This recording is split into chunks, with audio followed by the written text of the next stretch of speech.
We taking charge. We overcoming the odds. You never thought. Look at me now. Look how we raising the bar. We going far. We going far. We going straight to the stars. If you ain't know it by now, you better know who we are. You know we out of your league. You do not want to compete. We overcoming defeat. Look how we running the streets. I'm not even going to introduce you, right? Because who you are is so much more important than what you do, right? And like so many times people put labels on us. So if I'm being introduced, it's like, well, he did this and this and this. But at the end of the day, like it doesn't really define me. So who is Anthony Truck? Are you asking a true question of who I am? That's a great question. If we're starting there, That's what I'm starting off. I'm asking you to introduce yourself. Yeah. My name is Anthony Trucks. And here's the thing. If I tell you who I am, it's never going to be who I am. Actually, to a neuroscience level, it won't. But I am, if I listed it, I am first a man of faith. I am a husband to an amazing wife. I'm not that guy that makes fun of my wife like ball and chain. My wife is dope as hell, and I love her. I have 3 incredible kids who I would genuinely take a bullet for, even if it meant sparing 5 more seconds of their life. From all my crazy of life, I've got to the point where I appreciate and I'm grateful for so many things that honestly should not be statistically in my life, which have allowed me to be able to have some cool finish lines I've crossed that I can now go teach people how to run the race differently and better, hopefully. So I'm a speaker, I'm a coach, I'm an author. I'm the founder of a method called the Shift Method, where I teach people how to shift inside to change their life outside. And I've gone through a bunch of crazy, man. Started as early as 3 years old, and I've navigated past some things that I couldn't even tell you how I did. But I got to a point where I solved a lot of problems. I give it back as best I can. And I just want to leave this planet having a massively huge funeral. I want people to come see me off someday. Dude, I love that. You know, going from the beginning is you talking about like that it's going to be different. Do you feel like you are identity fluid to where you're not just, so many people get stuck in labels, right? Like I'm this, yeah. I'm that, to where it's like you can truly be whatever it is that you need to be. Yeah, at this point I am. I think one of the big hindrances is people don't like to change things. And I find that I love that. I love difficulty. I love change. I love puzzles, dude. I don't know what it is. A guy on Instagram and I think his Facebook and his YouTube stuff is always like solving puzzles. I am drawn to it. And I think everything in life is a puzzle. Like, and if you don't solve it, it's okay. There's new puzzles. And so I do like the idea of identity fluid. There are parts of me that are able to adjust when I need to, but at the same time, like I don't like to. Let's be honest. I don't like to have to change stuff. But throughout my life, like I was given away at 3 years old, my life immediately became a puzzle. Like immediately was in that center realm. So I've been bathed in crazy at this point. So I handle crazy much better than most. I embrace what has to happen. But the moment I switch into go mode, yeah, man, I'll gladly adjust and find things that need to find joy. Like they got to give me joy. So as I look at my life, I don't like to change as much. However, I'm really, really good at it. And I'm good at it because not only did I have to do it, but I figured out how I do it. And so now it's kind of a fun process to see what the world has. I'll finish this by stating this. I found that in life, the most joyous things, the greatest things we'll have come from something new, which is usually change. And it comes from us becoming somebody different. When we were kids, we had this really big, bright picture of what we can do as a kid. I can be anything. As we get older, we start refining down tight. So I have this job, I have a relationship, I know this. And then we wonder why our lives get so empty and unfulfilling. It's because we don't go back to this. And so all I did was said, how do I go back to this? And a lot of it's letting go of who I think I am and have to be and I'm dialed into. So the more fluid I get with life, I'm like, I could be the guy that, plays with kids and hangs out and teaches my son football while still hopping on a stage and teaching, thousands of people how to be more powerful in their lives and their relationships. I can still be the dad that my daughter wants to put makeup on for no reason. Like I can be all these things because now I'm open up this perspective of like, I'm not just one thing and I got to hold rigid to that. I can be who I want to be and it creates more joy. No, dude, that's freaking powerful right there because so many times people get trapped in that identity, right? Of, hey, this is who I am. So if you got somebody who's like a hard ass, for instance, right? They're just like a hard ass. Yeah. They feel like, dude, they got to be a hard ass in like everything. Like, yeah, they do. If you're a hammer, everything's a nail, to where it's like, you get so stuck in this one identity that you really lose out on a lot of life, to where it's like, hey, it does, if you're in the Marines or, hey, it works there, but you can't be a hard ass in every aspect of life. You got to be a little bit more fluid and open to things.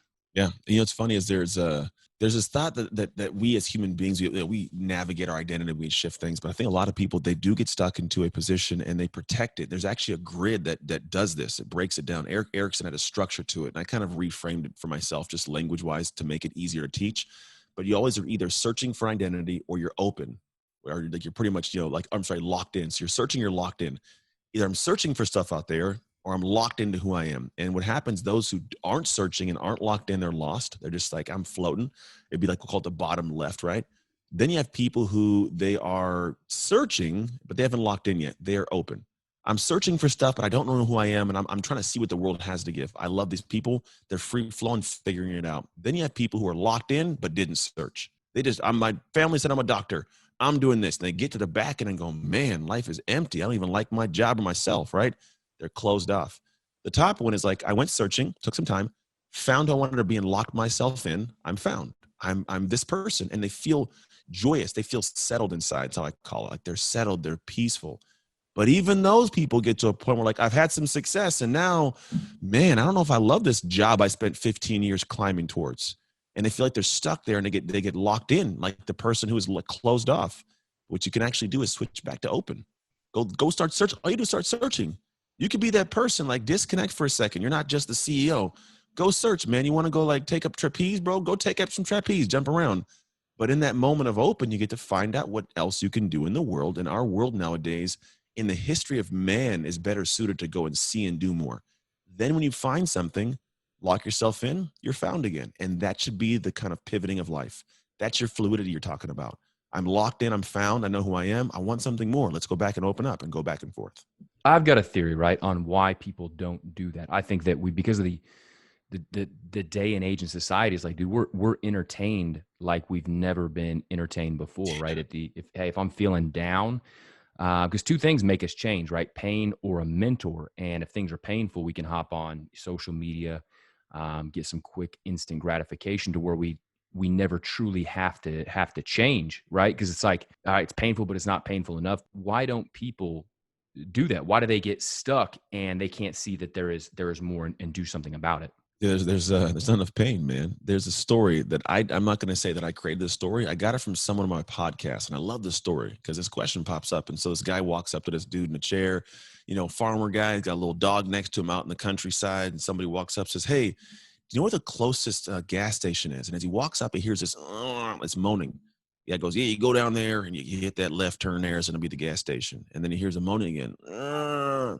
Guy goes, "What's that moaning?" He goes, "Oh, it's the dog." "Why is the dog moaning?" "I don't know. He's sitting on a nail." "Well, why doesn't he just get off the nail?" "Because it don't hurt bad enough."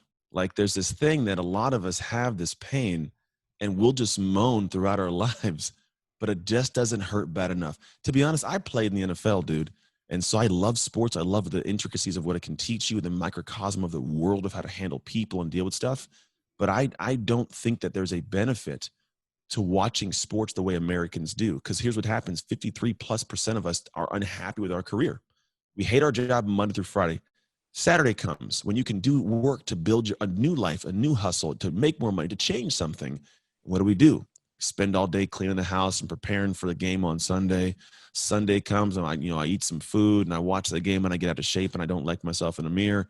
And then I go to bed like, damn, Monday's coming. I do it all again. So not only is it not hurt bad enough, but in the moments when you can change something, you find a way to distract or to pacify yourself and don't realize that that's the moment in time when you could be getting better.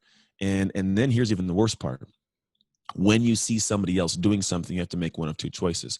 If I see somebody doing something I would love to do, choice number one is I have to accept that this person is doing something different. And then I have to look inside and be like, oh, man, I could be doing that, but I am not smart enough. I haven't spent enough time. Whatever it is, I'm not doing what has to be done. And I feel bad. People don't like feeling bad. So they choose option two typically. Option two is demonize that person. They're bad. They're horrible. That's why when I was a kid growing up, I thought all rich people were evil. Because they must be evil because, that's evil. They do bad things with money. It's like, no, I know some phenomenal people who give amazingly to the world who are wealthy. But what happens in our world is if you demonize something, you'll never become it. it wasn't until I realized like, oh, rich people aren't all evil. There's actually phenomenal people. I was like, oh, maybe I can do things that make money. And oh, lo and behold, I can make money. But if you demonize a thing that somebody is, you'll never do what it takes to become that. So a lot of people get stuck in that same bottom level. No, dude, that's powerful. Yeah, I look at it too. And I mean, because I was going back and watching your Ninja Warrior thing, and I heard the commentator say, you know, hey, this is a big bulky guy. Usually, big Yeah. bulky guys do not do well at this. And then you crushed it, man. You freaking crushed Yeah. it. And dude, I had the same identity. I'm 6'6", 250 pounds, and Yeah. I don't do things like little people do. I'm a big bulky guy, Yeah. right? So I didn't skateboard. Yeah. I didn't do gymnastics. I'm a big bulky guy. And, Mhm. you know, we take, I got an 8-year-old stepson and a 18-month-old son, and then now Yeah. a 2-month-old son. So I'm there with you on the kids, but we go to these Ninja Warrior gyms, and Yeah. I just don't do it. They're like, "What, Dad? You know, why don't you hop up there and do it?" Say, "Hey, I'm a big bulky guy. I'm too big for this." But when I Mhm. seen that that commentator, and then you killed it, I was like, you know what? If a big bulky guy can do it, I can do it. So yesterday, dude, I whipped out the pull-up bar, and I'm doing working on my pull-ups, and then just holding it. I'm holding it for as long as I Yeah. can until I got to let it down, because I'm like, hey, I can take on that new Cool. identity. Yeah, you can. You know what's crazy is us longer, like taller guys. I'm 6'1", 240. But I have a weird grip strength from football. But to be honest, our length helps us. The shorter guys got to like go swing their whole body to things. But if you can just elongate, you find that there's a useful piece. There's something that like also one separate note makes you work in your core. That's going to be so helpful for kipping when you got to like swing your body.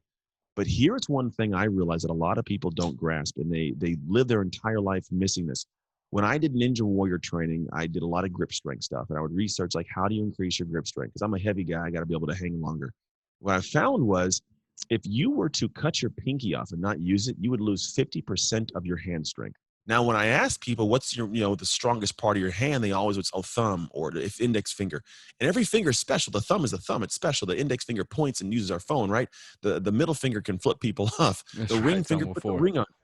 But nobody cares about the pinky. It's insignificant, but holds all the strength. And in our lives, I realize that a lot of people, they have such a great deal of significance and strength, like your capability to be long for ninja, that we don't even think about. But it's our asset. And we go through life wondering, why aren't we successful? Well, you never tapped into the pinky finger power. You forgot about it. If you can activate that, man, it applies to so many more areas of life, but everybody has their own different kind of pinky power. No, dude, that's because it means even the same thing too with your pinky toe. You cut off your pinky toe, you lose all your Yeah. balance. Right? All this stuff, man. We have so many significant pieces of our lives that we think are insignificant. So we feel like we're insignificant. So we don't set goals, don't push for much because we don't think we deserve it or have the capabilities. When you unpack a lot of people's past, man, they're sitting on top of gold mines of confidence and belief and self-esteem and strength, but they keep piling crap on top of it that unnecessarily has to be there. Like I didn't get good at this, I didn't succeed at that. It's like, yeah, but maybe you weren't supposed to. Tap into the thing you're supposed to do, and you find so much more in behind it. Dude, I mean, that's like if people actually just did that one thing there, it would be life changing, dude. Which leads me into my next question. We have similar life paths. They're different, but they're a little bit similar. For instance, for me, it was we moved around every single year. My dad was a transitional pastor, right? So every single year I'm at a new school. So Yeah. for me, I struggled with identity issues and also poverty as well, right? Because you're only making, $20,000 a year, you're being a Mhm. pastor. So I didn't know who I was. And for me, when I was homeless at 20, Yeah. and I was like, hey, I read Think and Grow Rich, and I started for my own business. And from then on, I was known as the business guy. I finally found my identity in that and became a Mhm. self-made millionaire by 25. Went through a divorce, lost it all, almost committed suicide. Mhm. And I didn't, because I didn't know where I was going to go at that time. So I didn't. And I had a whole identity shift after that.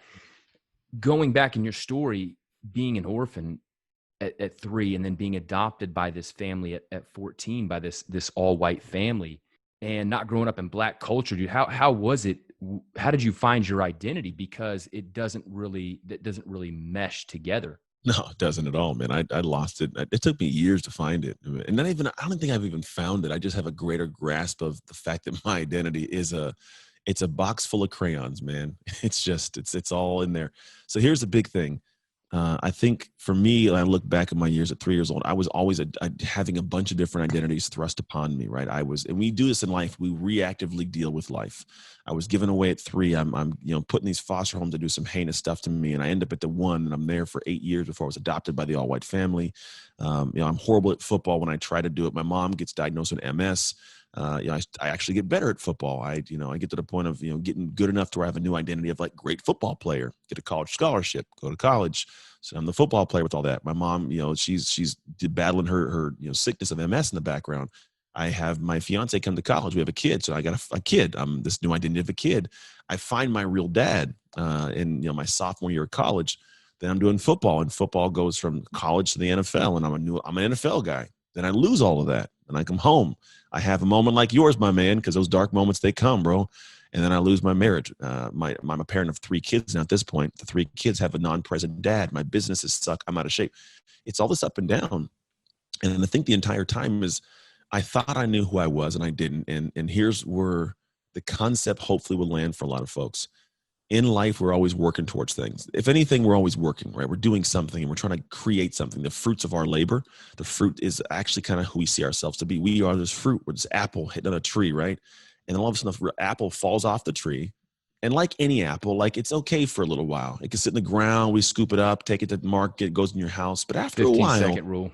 you know what I'm saying? And even then, after a while, like it's still edible, right? It's still there. But then some time passes and it starts to get some little browning. Then it gets rotten, and then it's no good, right? It's completely no good. And when all these things started happening, that's how I felt post-football. It all went away. I didn't have a grasp of my identity or who I was. It was rooted in something that could have been changed. It was the football or the relationship or the business. And then when I feel like this apple, like I feel crappy. And it took me a lot of years and my mom passing away and finally desiring to do something more than I was doing in my life and getting by. And I realized in a weird turn of events that I was never, and we are never, the actual fruit.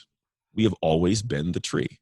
The tree was the thing that created that career of football in the first place, created the relationship, created the business. It created all that.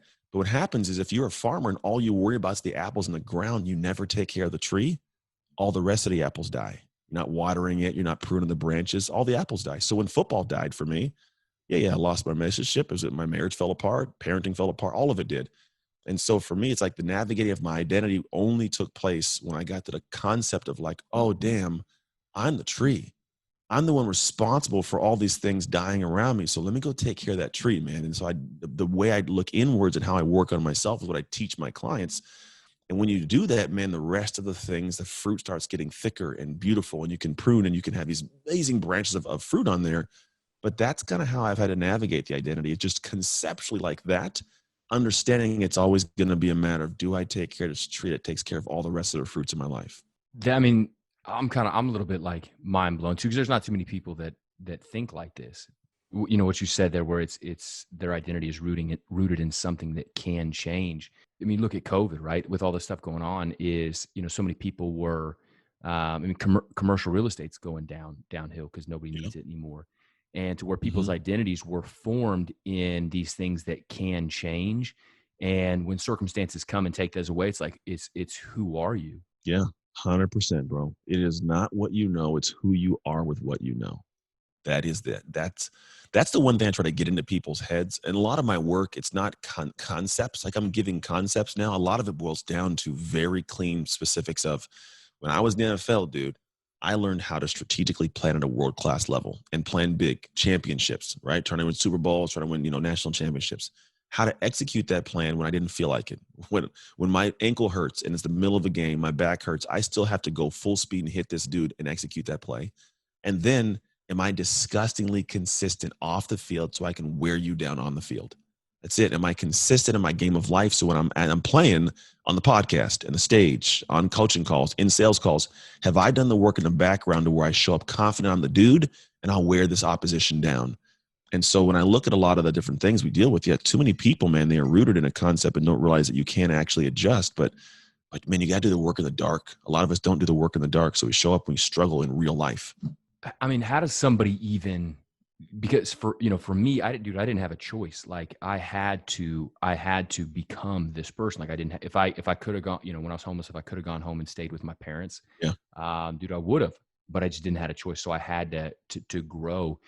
do you feel like, go back, look at 3, it's like that God had a purpose and, allowed those struggles. 'Cause I was listening to you on one podcast, and you talk about, when your kids is you let them go through the struggle because they've got to become, Yeah. they've got to become who they're supposed to be. And, to a lot of people that can seem like hard or uncaring. And you almost look at God the same way. It's like, man, why do I go through some of these things? But all those things made me who I am. So do you feel like, Yeah. Going through that, it was hard, but do you feel like it was actually a blessing? Oh yeah, man. Because you have to become the person. So the way that you become the person is through work, right? But you got to be that human. If not, then you'll always be trying to do what that human does, and you'll eventually burn out. Like if you think about the difference between saying I box or I'm a boxer, right? I'm a person that's not a boxer trying to box is versus a boxer. If those two get in the ring, the boxer wins 100% of the time. Sorry, but there's too much behind the scenes. And so when I look at like my kids, like you're talking about, or myself, or anybody who has to do something, you have to think about like what's going to allow the tank to be able to go as far as it needs to go. What's going to fill the tank as it burns gas? It's like what's going to be solar power versus a gas engine. A gas engine will deal with situations to where it'll burn the tank out. Like I feel like I'm trying to do this thing, and all of a sudden it's just I can't do it. I give up. If it's who I am, dude, it's solar powered. The sun's out all the time. I'm running. That you can't turn me off. There's not going to be a thing that stops me, because if I do fail, it's not, I didn't just fail at this thing I was trying. I lost a piece of me, and we will fight to protect that in all aspects. So when I talk about my kids, I can't tell them what it is to have grit. They have to have it. I cannot rob them of their hardships, because there's a statement that I look at my life. If you're asking about childhood, heck yeah, man. There was this back end of my life where I realized like everything God put me through, I needed to go through. I didn't like it, but I have a great deal of appreciation. There's a quote that I love, and it says, "A smooth sea makes not a skilled sailor." So a lot of people they've never gone into rough seas. So like when I was a kid, I was out in the rough storms of the ocean, man. Life was kicking me around. I had no choice but to figure out how to man that deck. How do I handle the thing? How do I get through this crazy ocean? And in doing so, when I get older, I got these weird skills, bro. I can handle far more than the average normal human being can. And it's not because I'm special, but it's because I'm just damaged to an extent, right? There's just stuff, right? And so when you figure these things out, it's like, oh, okay, cool. So now when we get later on in life, a couple things happen. And this is where it hurts my heart, where I do the work I do. Two things happen. One, if somebody does go out to sea, if they haven't had a life of, understanding how to navigate those oceans, they capsize. They fall apart. They fall in the depths because they didn't learn the skills of how to navigate the ocean in the middle of a storm. And so for me with my kids, I'm like, all right, well, I navigated it alone. At least you got like a captain on the ship to teach you how to do things before I set you out to sail on your own, right? So I can teach my kids through like when then the storm's going and they're freaking out and doing stuff, I'm sipping tea, watching them go crazy. Like, stop it. Hey, chill out. Go over there. Twist that up. So I can do that. And the other part of it's a problem for some people is because they've never experienced a storm, they stay in the harbor because they're deathly afraid of going out into it. So opportunity passes them by. Life passes them by. I believe God has an amazing plan for all of us, but we mess it up. We're too scared. We're too worrisome. We're not faithful enough. We don't believe. So we don't go out into the ocean. We miss out on that great catch of life. And so, yeah, I think my childhood, as much as I did not like it at the time, to this moment, I don't like what happened to me. But do I appreciate what happened? Heck yeah, man. Without that, I'm not who I am. Dude, and that's really what EgoLess is all about, is because I feel like it's our ego that stops us from going out there. So it's like, what if I fail? It's like, so what if what if you fail? I watch, my 18-month-old son, dude, he's running around tripping, looking like a fool. But everybody's always like, man, he's so fearless. But if you look at it from a point of view, if it was an adult, we would be laughing at him for, it's like, wait, why are you trying that? It's like at some point we stop growing and stop failing and stop doing things because of our ego, to where it's like, hey, I've got to protect this image of myself because Exactly. I don't want people to know that, hey, I fail. Yeah. The EGO, I call it everyone's greatest obstacle. EGO. It becomes this really detrimental piece. And the thing is, unfortunately, most people, they don't realize the ego is not a bad thing. It's what, for example, my ego is what allows me when I was in football to get up, read, my playbook and go to practice and lift weights and eat food like that. I will protect that identity with my actions, good or bad. So the thing is, I have to start thinking about clearly, like, what kind of identity inside am I protecting? Who am I to a core? And then in those moments, realize the identity is going to protect that. So if I want to be better, I got to let the ego armor down a little bit to go in and adjust that identity so that when the ego is protecting it, it's protecting what I want it to protect. And you're right. Some people get through life and they feel like it's an empty life, where it sucks and nothing's getting better, but they won't give themselves permission to improve. They won't admit there's something. That's why AA, the very first thing is admit you got a problem. That's all an ego. It's a legitimate ego thing. It's like, drop the facade, man. You've been drunk for the last 364 days. Like, you're an alcoholic, homie. I can quit And whenever so, I want to quit. yeah, but that's what they do. And those statements come up, the excuses come up, so we can protect our ego, our fragile ego, to sleep better at night, to get to the day. But if you remove yourself from that and you were to look at somebody else and look what they're doing, you'd give that person different advice, but you won't take your own. Which is weird too, is because, in most situations, people can call, like, we can call other people's bullshit, right? To where it's like, Yeah. they'll make a statement like that to where it's like, hey, I can quit whenever I want. And inside it's like, no, we know you got some serious issues, right? We judge everybody else based on their actions and just judge ourselves based on our reasons. Yeah.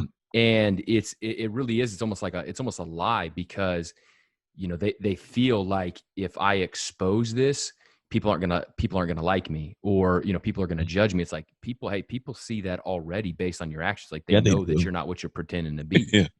Yeah, you think you're hiding something, bro. You're looking stupid over there with that. But like my kid, he comes out.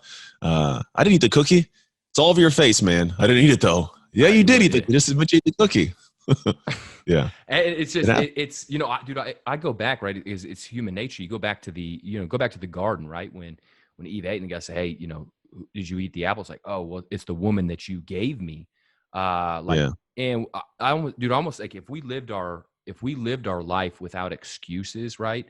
Dude, I bet even from that one moment, dude, things would have been so different. If it would have been just like, God, hey, listen, like, dude, I messed up. You said not to, but I wanted to be like you and I ate it. Like, can we do anything different?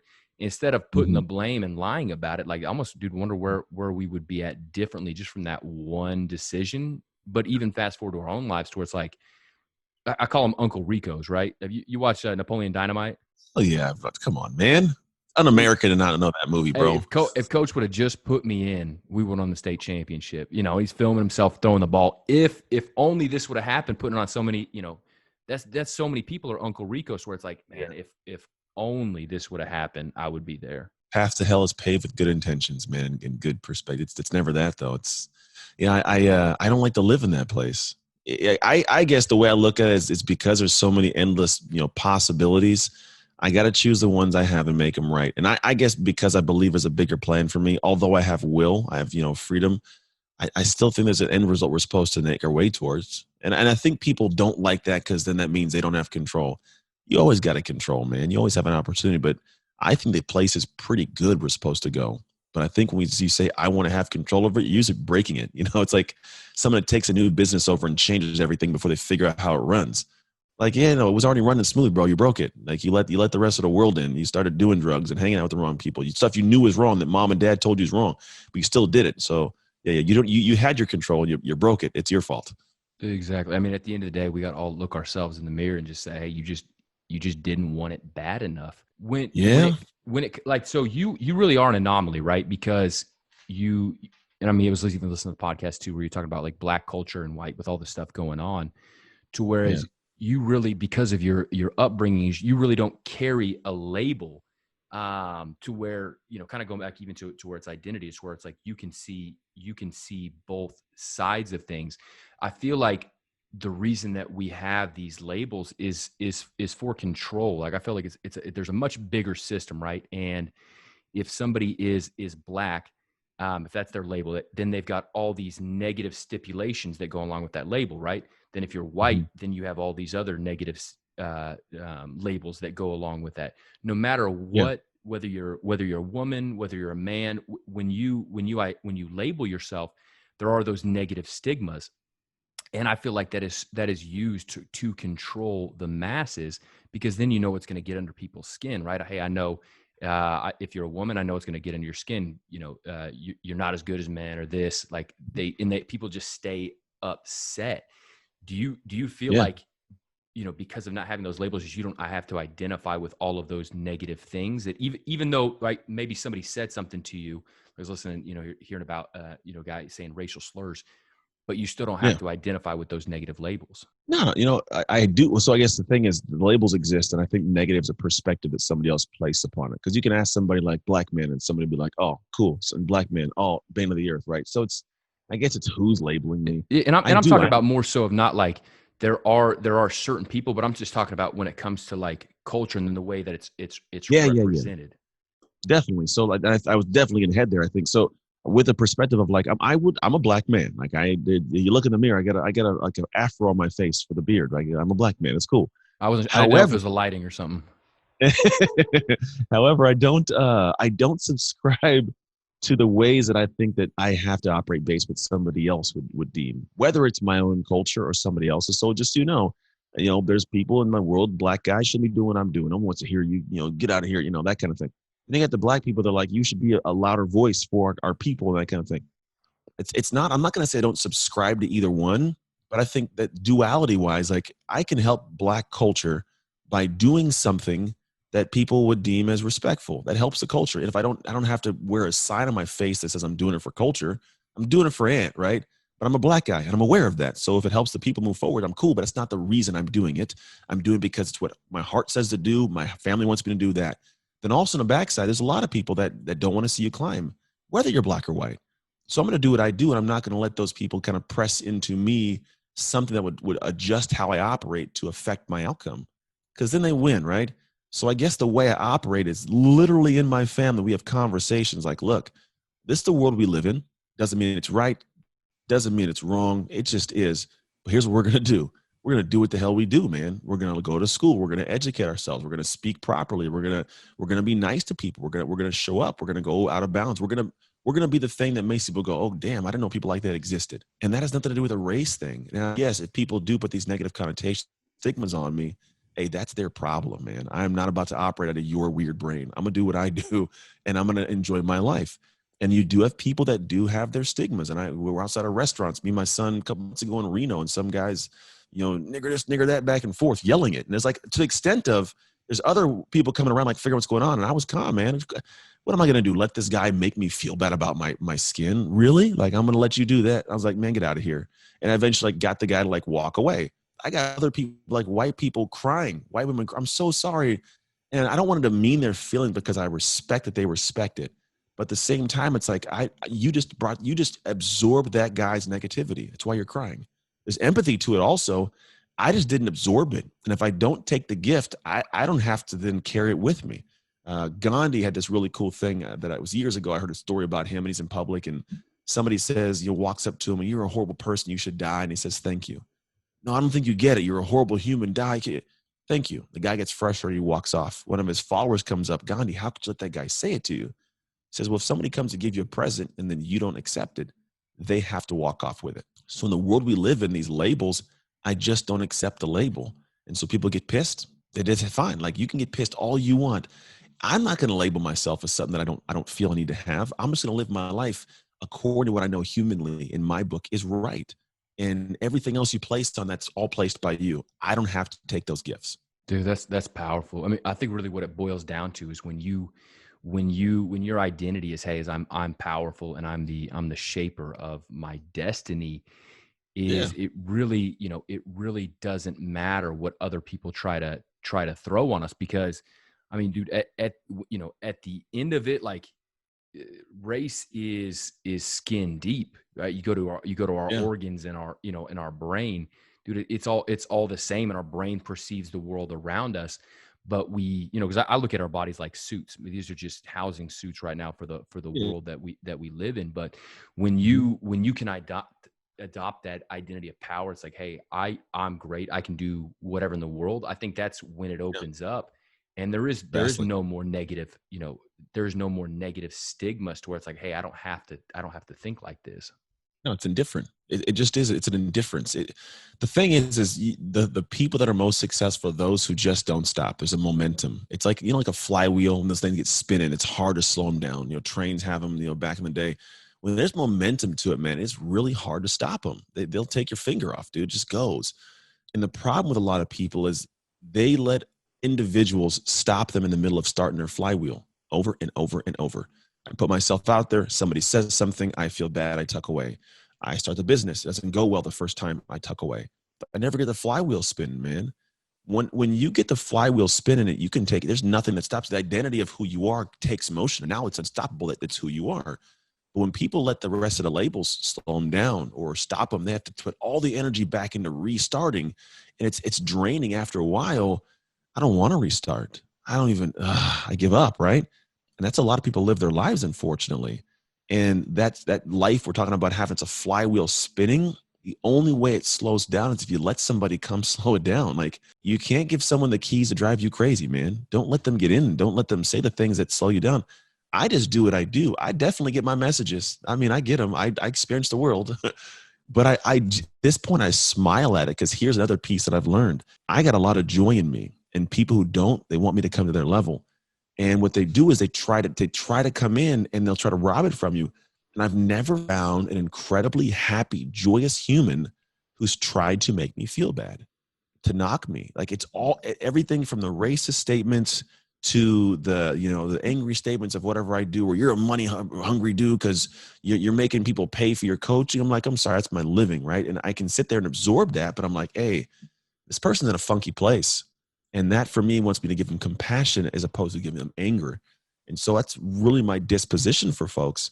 And when you do that, man, it gets your flywheel spinning because nothing else slows it down. And then all of a sudden you have this powerful identity you're talking about. No, it really is that empathy too. Cause like, we don't know what that other person's going through. It's like, we want to react, right? So much of communication is based upon feelings, to where it's like, even the words that we say is only like 10% of communication. It's like, dude, I don't know what that dude went through, whether he's on drugs. It's like, why am I going to let that affect me? Yeah. But so when did you adopt this, right? Because you had identity issues, and I'm not saying that in a bad way, right? But there really is identity issues, growing up and coming up to the NFL. And then when, got the injury and that happened, when did you adopt that? Because it's like, you look, if I was to label out that story on a board, and I was to say, hey, what do you guys believe that Anthony's likelihood to be successful in a world changer is? And I label, I put the points there. At 3 years old, was an orphan, then got adopted at 13, and put all those points. A lot of people say, like, man, like it's a slim chance because of those circumstances. When did you adopt that identity to become who you are today? Man, it happened in weird stages. To be honest, there actually is statistics behind this. So if you go to any prison in America, 75% of the inmates are former foster kids. 51 or 2% of the homeless population has spent time in foster care because kids age out. And then less than 1% of us graduate from college. So we're not meant to do that. In the NFL, it's like 0.000 something 1% of guys actually play in the NFL. And then my first business I sold after a decade, which we all know businesses don't typically run that long successfully. And I started in 2008 in the recession. So numerically, statistically, I'm a super outlier. And I'm aware of this. And I don't say that to be this thing where it's like, look at me, I'm special. Because the question is, where did it shift and when? And I believe it's a couple things. It shifted far beyond the years I thought. It was back like in 2013, when I was 13, 14, when my adoptive mom loved me past the crazy, unconditionally. Like, she loved me to a level that didn't make logical sense. I'm not your blood. How are you putting up with this crazy little kid, like ruining the house and getting in trouble at school? She loved me past it. Then it took place when I got into football for the first couple of years, and I was horrible. And I made this choice because some girl made some statement that really unsettled me. She blamed her difficulties on child care, like foster care. And it didn't sit well with me because I was doing the same thing. Like, man, I'm about to blame the rest of my life's failures on foster care. Like, that didn't sound right. And so I decided I was going to figure out what it took to be great at football. And I did. I anchored an identity there. And again, I wasn't knowing the entire time I was doing it. Then I go to college, have a kid. Here's the thing, I wasn't a football player with a kid. I was a father that was a student athlete. It was a different sense of who I was. Then I met my real dad. I already had a foster dad. So I had two dads, and they weren't stepdads and they weren't gay. Like, I had these two interesting cats, and one of them didn't know that I existed, and it was always weird, right? Then I get in the NFL. I'm an NFL guy. Everybody knows me around town. Then I lose it, right? All these different things. And I think what it was I genuinely got to the point where 2016, I was divorced. I'd been divorced for a few years, custody battles. I'd been through a couple relationships, and it just, man, life didn't feel right. And I remember I woke up next to this woman who'd flown in from Russia because my business had got a little better. I was making trips and flying around, and I did the Playboy thing, right? I'd fallen from my faith, pretty distant. And I had this woman that I'd met when I was there presenting, and she'd flown back. And I mean, I woke up New Year's Day next to like this, Russian chick, and just their complete physical lustful relationship. And I just, man, I couldn't talk to her in my language. I didn't know where my kids were at. It was a weird, like a wave of shame, dude. It's the best way to explain it. A complete overwhelming, like, this guy sucks. I would never want my daughter to be with this guy. I'd never want my boys to see me or be like me. My mom would not respect the man that I am right now, and my God wouldn't let me into heaven. And it was just really interesting. Like, I'm the common denominator in all my problems. I got to figure this thing out, because I can blame it on the world and the economy and my ex-wife and all these things. But really, I was involved with all of it. So what I did is I started making some changes, man. And a lot of it boiled down to me figuring out who I was. I had to figure out this tree. This was a tree thing. I had to figure out what is going on that's not, developing what it's got to develop in my life. And so I dug in. I found the areas. I call them blind spots, essentially. Like all these areas I was unaware of that were part of my operating system, my identity, that just weren't set up to succeed the level I wanted to. I wanted more. And I had to figure out what that looked like. And it came with a lot of realizations of areas that I was not that great. So I started doing the work, man, like a computer, I call it. Your identity is kind of like a computer's software, and our bodies are like these biological, kind of hardware. And my identity software needed to be upgraded, essentially. Because life, if you think about it, is always telling you stuff to fix. Hey, get better as a dad. Shut up, woman. Get in better shape. Shut up. I'm going out to the gym. Dad, can you come to the game? Be quiet, kids. I'll make it there. I'm busy over here, right?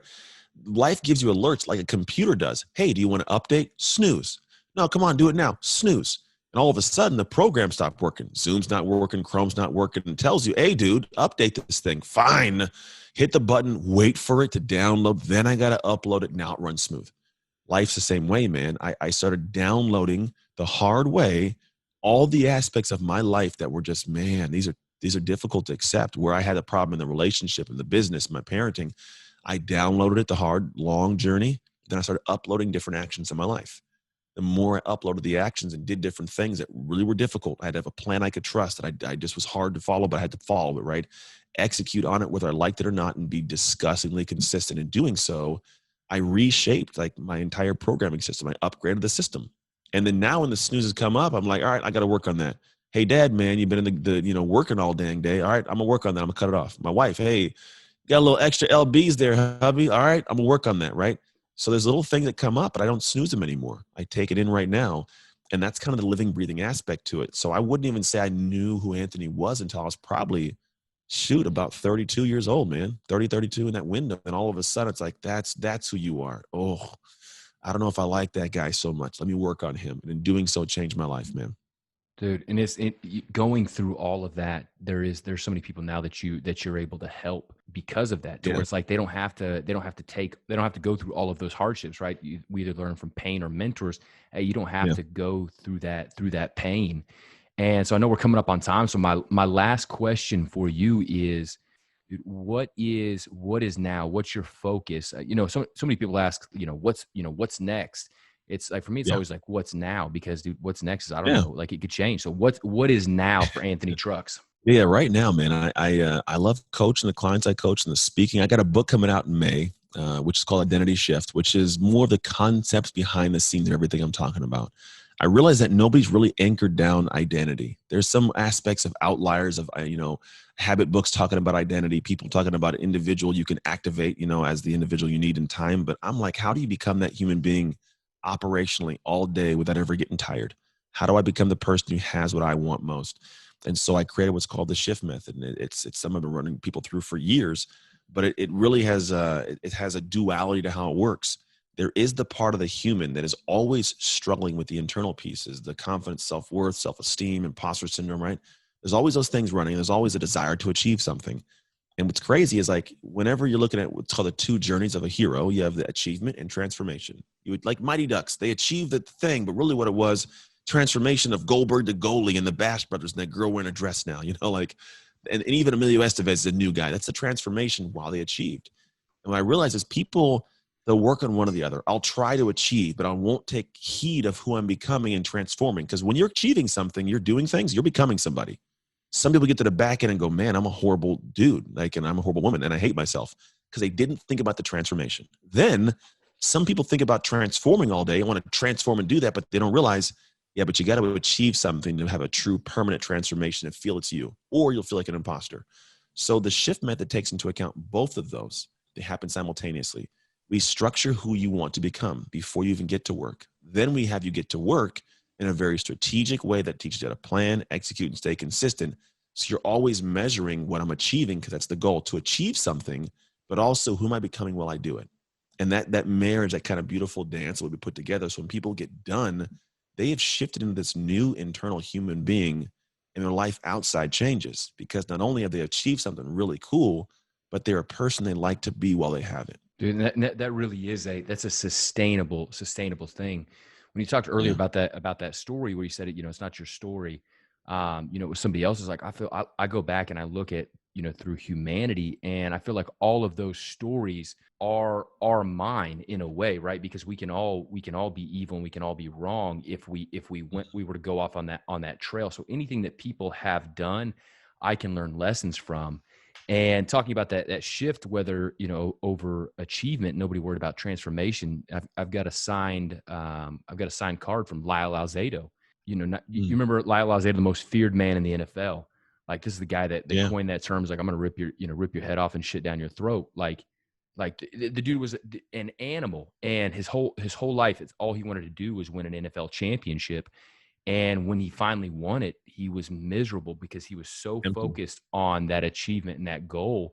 But he didn't work on that transformation. Nope, nobody thought about it. As you're being somebody every day, you're becoming someone, and unfortunately, people, they adopt the habits and the thoughts of their mentors or whatever because they said to do it, but no one keeps tabs on it. They don't think about the fact that just because that person does it means it should be you. They have different factors in their life, so you should always be thinking about, who am I being as I'm becoming. And when you do that, there's a way for you to get to the point of enjoying every part of the journey and actually loving the final destination. And then enjoy the journey so much you don't mind getting back on the road. Dude, no, that's incredible. Anthony, dude, it was an absolute pleasure having you on. There's so much value. I'm going to go back and, dude, even just listen to this again, because everything that you're saying is like, it's incredible, dude. So I'm going to put all of your links in here. I'm excited to get your book and see what the future's like. Yeah, man. Thank you for having me, bro. Seriously, appreciate you. Yeah, it was awesome.